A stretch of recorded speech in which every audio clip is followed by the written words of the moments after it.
Churu technology की team एक बार फिर से आपके साथ रीड स्पेशल संस्कृत की क्लास लेकर। संस्कृत की क्लास में अब तक हम पढ़ रहे थे वर्ण विचार, और वर्ण विचार में जैसा कि मैंने आपको बताया था हमें कुल मिलाकर 3 से 4 टॉपिक वर्ण विचार के अंदर पढ़ने हैं। 3 से 4 पॉइंट हमें वर्ण विचार में पढ़ने हैं। सबसे पहली बात वापस एक बार हम रिपीट कर लेते हैं जो पीछे हमने पढ़ा था कि वर्ण विचार में हमें किन किन बातों का ध्यान रखना है, कहाँ कहाँ से प्रश्न पूछा जाता है। तो सबसे पहले इसमें आता है आपके अच। संस्कृत में अच कहा जाता है आपके स्वरों को। हमें ये ध्यान देना है कि अच कितने हैं, कौन कौन से हैं, दीर्घ स्वर कौन से होते हैं, ह्रस्व स्वर कौन से होते हैं, प्लुत स्वर कौन से होते हैं। दूसरी बात इसमें आती है आपके हल। हल कहा जाता है व्यंजनों को। तो हमें ये ध्यान देना है कि व्यंजन कुल कितने होते हैं संस्कृत भाषा में और किस तरह से इनका वर्गीकरण जो है वो किया गया है। ठीक है। तीसरी हमें इसमें बात करनी है माहेश्वर सूत्र जो है उनसे तो आपके अच और हल निकल गए। तीसरी बात हम इसमें करने वाले हैं, जो प्रश्न पूछा जाएगा वो प्रश्न आपके आता है उच्चारण स्थान से। उच्चारण स्थान से आपको ना तो इसमें माहेश्वर सूत्र रटना, माहेश्वर सूत्र नहीं रटना, ना आपको इसमें ये देखना कि ज्यादा नहीं रटना, सिर्फ ये ध्यान रखना है कि अच यानी कि स्वर कुल कितने होते हैं। अब कोई पूछे आपसे कि अचानाम संख्या संस्कृत भाषा सु कति संति, कि अच की संख्या कितनी होती है, तो अच होते हैं 9। और पूछा जाए कि संस्कृत भाषा में कुल स्वर कितने होते हैं, कुल स्वर होते हैं 13। ये अंतर ध्यान रखना, क्योंकि अच जो है वो एक प्रत्याहार है जिसमें अ से लेकर च तक 4 माहेश्वर सूत्रों का वर्णन होता है। उसमें सिर्फ अच की बात की गई है, ना कि स्वरों की बात की गई है। क्यों? क्योंकि हमने आगे देखा था उसमें कि दीर्घ स्वर और बने थे, तो वो कैसे बने थे वो हमें ध्यान रखना है कि स्वर कुल 13 होंगे और अच कितने होंगे। अच की संख्या होती है 9 और स्वर होते हैं 13। ये अंतर ध्यान रहे। व्यंजनों की कुल संख्या हमें ध्यान रखनी है 33। इस 33 पे जो व्यंजनों का प्रकार पाया गया है, जैसे कै से लेकर मैं तक आपके 25 जो है उन्हें स्पर्श व्यंजन कहा जाता है। उसके बाद य व र ल, इनका आपको सही क्रम ध्यान रखना है। इन्हें क्या कहा जाता है, इन्हें यण वर्ण कहा जाता है या आपके इनको यण प्रत्याहार भी कहा जाता है। अंतस्थ व्यंजन भी इन्हीं का नाम है। उसके बाद आपके 4 आते हैं जैसे श, श, स और है। इन्हें क्या कहते हैं, इन्हें ऊष्म व्यंजन कहते हैं और दूसरा इनका नाम शल प्रत्याहार है। व्यंजन में आपको इतना ध्यान रखना है। उसके बाद जो उच्चारण स्थानों की हमने बात की थी, उच्चारण स्थान कुल हमने पढ़े थे संस्कृत में 11 या कोई 12 भी मानता है। ठीक है। अब वो कैसे मानता है, क्यों मानता है, इसकी चर्चा हम आज करने वाले हैं कि कैसे कोई 11 मानता है कोई 12 मानता है, वो चर्चा हम आज करेंगे। ठीक है। और इसके साथ ही आपको एक प्रश्न यहाँ से ये भी पूछा जा सकता है कि कुल जो उच्चारण स्थान है या मूल रूप से जो उच्चारण स्थान है वो कितने हैं। तो ध्यान रहे मूल रूप से उच्चारण स्थान 7 है। बाकी किसी विद्वान ने 8 माने, किसी ने 9 माने, 11 भी माने और मानने वालों ने 12 भी माने। ठीक है। तो पहला पॉइंट आपके अच या स्वर का ध्यान रखना, दूसरा आपके हल या व्यंजन का ध्यान रखना, तीसरा हमें उच्चारण स्थान का ध्यान रखना, और चौथा जो मोस्ट पॉइंट इस आपके वर्ण विचार के टॉपिक में आता है वो हम आज पढ़ेंगे। उसका नाम है प्रयत्न। प्रयत्न या यत्न कहा जाता है इसे, प्रयत्न या यत्न। अब प्रयत्न या यत्न होता क्या है, प्रयास, प्रयत्न, इसी को कहते हैं। क्या होता है ये, जब हम किसी वर्ण का उच्चारण करते हैं, चाहे वो स्वर हो या व्यंजन हो, और उच्चारण करते समय हमारे द्वारा जो प्रयत्न किया जाता है, हमारी स्वर तंत्रियों द्वारा जो प्रयास किया जाता है, वही क्या कहलाता है, प्रयत्न या यत्न कहलाता है। अब प्रश्न, सबसे पहला प्रश्न इससे पूछा जाता है कि प्रयत्न कितने प्रकार का होता है, प्रयत्न कति विधा सरुति। तो प्रयत्न होते हैं आपके 2 प्रकार के प्रयत्न। एक होता है पहले आपका आभ्यंतर प्रयत्न, आभ्यंतर प्रयत्न, आभ्यंतर यानी अंदर का, जो श्वास वायु मुख से बाहर निकलने से पहले अंदर ही जो प्रयत्न कर लेती है उसे कहते हैं आभ्यंतर प्रयत्न, यानी कि अंदर किया गया प्रयत्न। दूसरा प्रकार का इसमें जो प्रयत्न होता है वो होता है बाह्य प्रयत्न, कि श्वास वायु बाहर निकलने पर किस प्रकार से प्रकट होती है वो होता है बाह्य प्रयत्न या बाह्य यत्न। तो पहला प्रश्न यहाँ से पूछा जाए कि प्रयत्न कितने प्रकार के होते हैं, तो प्रयत्न होते हैं दो प्रकार के, आभ्यंतर प्रयत्न और बाह्य प्रयत्न। प्रश्न पूछा गया कि प्रयत्न कतिविधा सन्ति, प्रयत्न कितने प्रकार के होते हैं, प्रयत्न दो प्रकार के होते हैं, आभ्यंतर और बाह्य प्रयत्न। अब प्रश्न पूछा जाए कि आभ्यंतर प्रयत्न कितने प्रकार के होते हैं या बाह्य प्रयत्न कितने प्रकार के होते हैं। तो छोटे छोटे प्रश्न है, ये ध्यान रखना। आभ्यंतर प्रयत्न होते हैं 5, कितने, 5 प्रकार के आभ्यंतर प्रयत्न होते हैं और बाह्य प्रयत्न जो है उनकी संख्या है 11। और संस्कृत में आप कह सकते हो आभ्यंतर प्रयत्न कति सन्ति, आभ्यंतर प्रयत्न पंच सन्ति, यानी कि 5 होते हैं। और बाह्य प्रयत्न कितने होते हैं, 11, यानी कि एकादश 11 होते हैं अपने बाह्य प्रयत्न।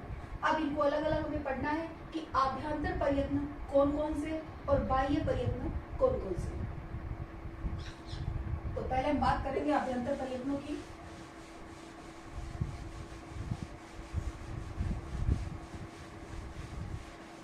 वर्ण विचार में 4 पॉइंट है, चारों से ट्यूशन एक एक लगभग आ ही जाता है और जो इम्पोर्टेंट है उच्चारण, स्थान और प्रयत्न को लेकर है।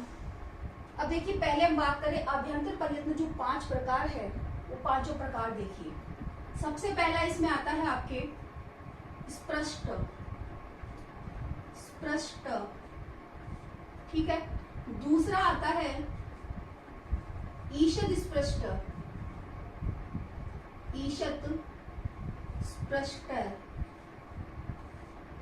तीसरा आता है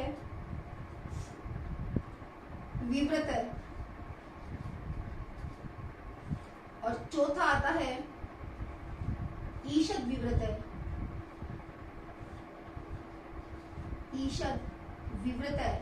और पांचवा जो आता है वो आता है संवृत। 5 प्रकार ध्यान रखना, पांचों का नाम स्पृष्ट, ईषद स्पृष्ट, विव्रत, ईषद विव्रत और संवृत।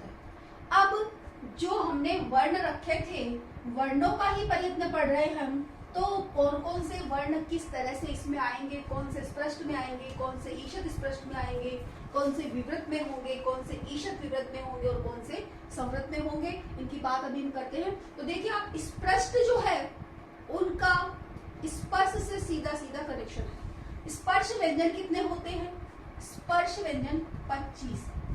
तो जो 25 स्पर्श व्यंजन है, 25 स्पर्श व्यंजन है, उनका आभ्यंतर प्रयत्न या उनका आंतरिक प्रयत्न कौन सा माना जाता है, स्पष्ट। प्रश्न इस तरह से पूछा जाएगा कि कादयो मावसाना, किसका नाम है, कादयो मावसाना कह संति, कादयो मावसाना स्पर्श व्यंजना संति। या फिर ऐसे पूछा जाए कि कादयो मावसाना किम आभ्यंतर प्रयत्न संति, कादयो मावसाना जो 25 स्पर्श व्यंजन है उनका कौन सा आंतरिक परिवर्तन होगा, कौन सा आभ्यंतर प्रयत्न होगा, तो उनका होगा आपका स्पष्ट आंतरिक प्रयत्न या स्पष्ट आभ्यंतर प्रयत्न। दूसरी हम बात करें ईषद स्पष्ट। ईषद स्पष्ट कहा जाता है आपके शल व्यंजनों को, शल। अब शल में कौन कौन से, शल में कौन कौन से, 1 मिनट, इसमें शल पूरे मत करना, शल पूरे मत करना। इसमें ईषद स्पष्ट में आ जाएगा आपके अंतस्थ, अंतस्थ है। और अंतस्थ कौन कौन से, 4 होते हैं, य, व, रे और ले। ये चारों आएंगे आपके ईषद स्पष्ट में। उसके बाद बात करें विवृत की और ईषद विवृत की। ईषद विवृत में कौन सा होता है, पहले ये देख लीजिए। ईषद विवृत में आपके आता है शल।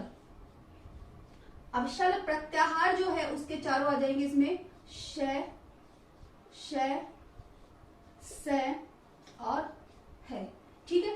अब जो बच गया अपना विवृत, विवृत के अंदर आते हैं सभी स्वर, जो स्वर हैं वो सारे के सारे विवृत में आते हैं। प्रश्न पूछा जाए कि स्वरस्य वर्णस्य आभ्यंतर प्रयत्न किम संति, या ऐसे पूछ ले कि जो ए है या आ दे दिया आपको, आवर्णस्य आवर्णस्य आभ्यंतर प्रयत्न अस्ति, आवर्णस्य आभ्यंतर प्रयत्न अस्ति। तो आवर्णस्य कहाँ है? आवर्ण, आवर्ण स्वर में है, तो सभी जो स्वर हैं उनका आभ्यंतर प्रयत्न क्या होता है? विवृत होता है। अब बच गया पांचवा और अंतिम संवृत। इसको ध्यान देना क्योंकि ये सबसे ज्यादा इंपॉर्टेंट है और 99.9 इसी से प्रश्न पूछा जाता है। संवृत जो है वो सिर्फ एक वर्ण को लेकर है, किसको? ए को लेकर। लेकिन ए को भी कब लिया जाता है? ए को, तो इसके लिए आता है ह्रस्व अ का लौकिक प्रयोग। देखिए लौकिक प्रयोग क्या है, पहले तो ये समझना होगा हमें। लौकिक प्रयोग जहां होता है वहां ए का संवृत प्रयत्न होता है। लौकिक प्रयोग यानी कि लोक में जो प्रयोग किया जाए, इसमें दो चीजें आती हैं, एक लौकिक प्रयोग और एक आता है प्रयोग दशा। अब लौकिक प्रयोग में क्या होता है? जैसे शब्द आया राम, राम में क्या है?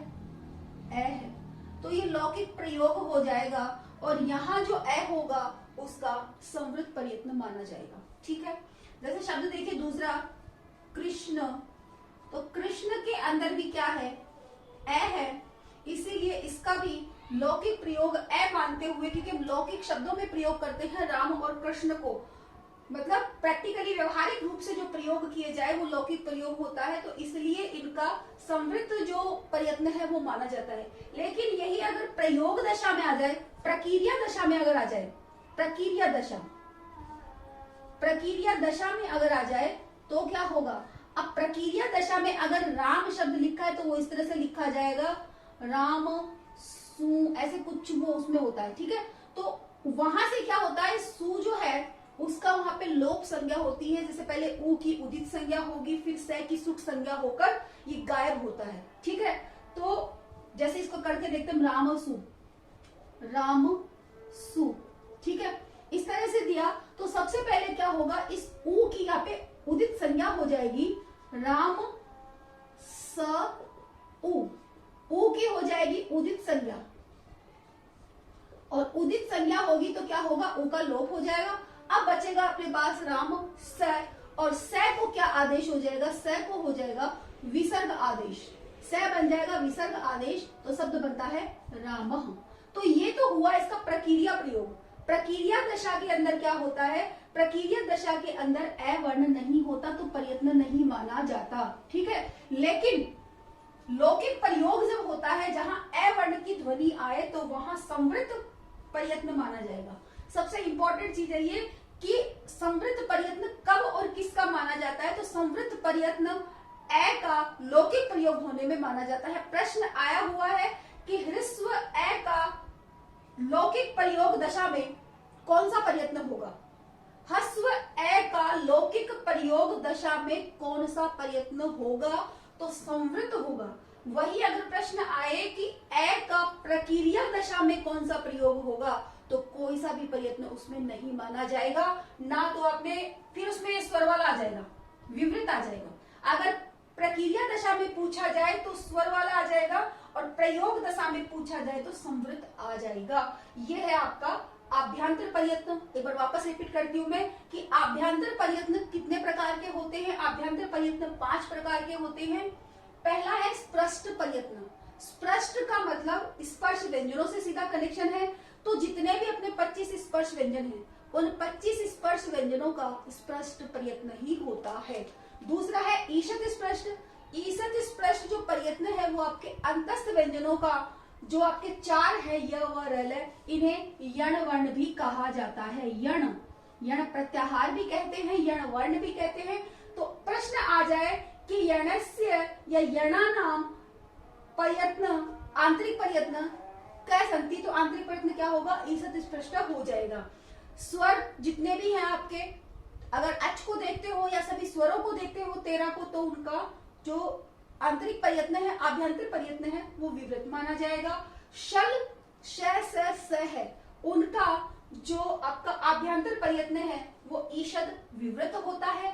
सबसे इंपॉर्टेंट पांचवा संवृत आभ्यंतर प्रयत्न, ये सिर्फ ए का होता है और वो भी कब, लौकिक प्रयोग दशा में। लौकिक प्रयोग की कंडीशन में इसका जो आभ्यंतर प्रयत्न है वो संवृत होता है, लेकिन प्रयोग दशा में आ जाए तो उसका विवृत आभ्यंतर प्रयत्न होता है। आप इसका स्क्रीनशॉट लेना चाहे ले सकते हैं। और उसके आगे हम बात करेंगे बाह्य प्रयत्नों की।